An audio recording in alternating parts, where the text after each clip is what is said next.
दोस्तों जीअं त मां हिन वक़्तु मौजूदु आहियां ॾेर की लॻोठ कटा मिराणी में, जिते गुज़िरियल ॾींहुं हथियारबंदनि हथां हमले में शहीद थियल पुलिस एहलकार शफ़ीक गिल जी जेकी आहे उहा जनाज़े नमाज़ अदा कई वञे पई, जंहिंमें ॾेरकी जा सियासी समाजी अॻवान ऐं ॾेरकी पुलिस स्टेशन जा पुलिस एहलकार ऐं हितां जा ॻोठाणा जेका आहिनि वॾी तादाद में जेको आहे हिते जनाज़े नमाज़ में शिरकत कई आहे। जनाज़े नमाज़ खां पोइ जेको आहे शफ़ीक गिल जी मड़ खे जेको आहे गार्ड ऑफ ऑनर ॾिनो वियो ऐं उनखां पोइ जेको आहे मड़ खे मक़ामी क़ब्रिस्तान में दफ़नाइण जे लाइ खयो पियो वञे।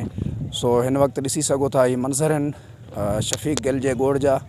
ॾेर की लॻोठ कटा मिराणी आहे। हिते पुलिस एहलकार जेका आहिनि को बाला ऑफिसर हिन वक़्तु जेको आहे जनाज़े नमाज़ में नाहे पहुतो, ना SSP घोटकी आयो आहे ऐं ना ई DIG सखर पहुतो आहे। सिर्फ़ु लोकल ॾेरकी जा जेका पुलिस एहलकार आहिनि या SHO आहे या रेंजर्स जा जवान जेका आहिनि उहे हिन वक़्तु जनाज़े नमाज़ ते हिते पहुतल हुया ऐं जनाज़े नमाज़ अदा करण खां पोइ हू जेका आहिनि हलिया विया आहिनि। हिन वक़्तु माहौल जेको आहे उहो सोगवार आहे। हर अखि जेकी आहे उहा शहीद पुलिस एहलकार शफ़ीक गिल जे ॾुख में था त असां उन जे ॻोठ में मौजूदु आहियूं।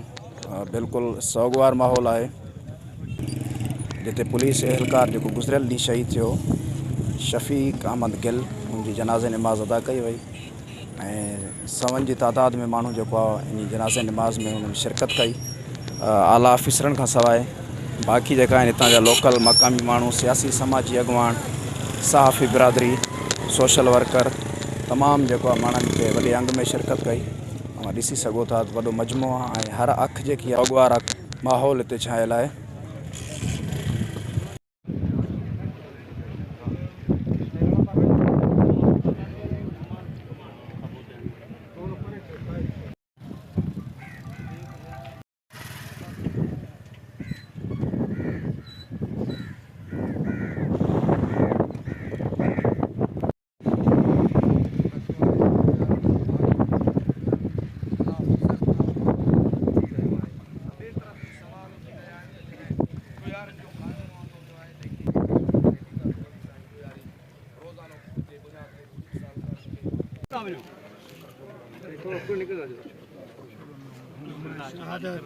मकफूरदा सगीरा कबीरा गुनाह फरमा, मरहूम मकफूर दे या अल्लाह अमान दे दी हिफाजत फरमा।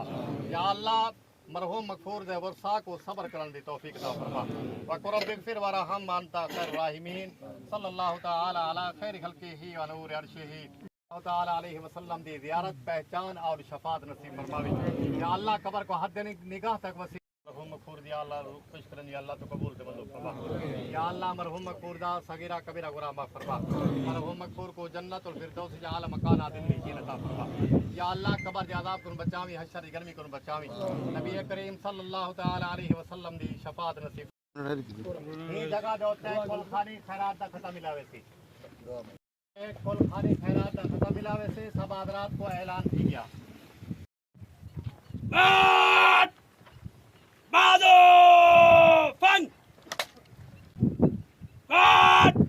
तीन कतार में दायरो करेगी फिर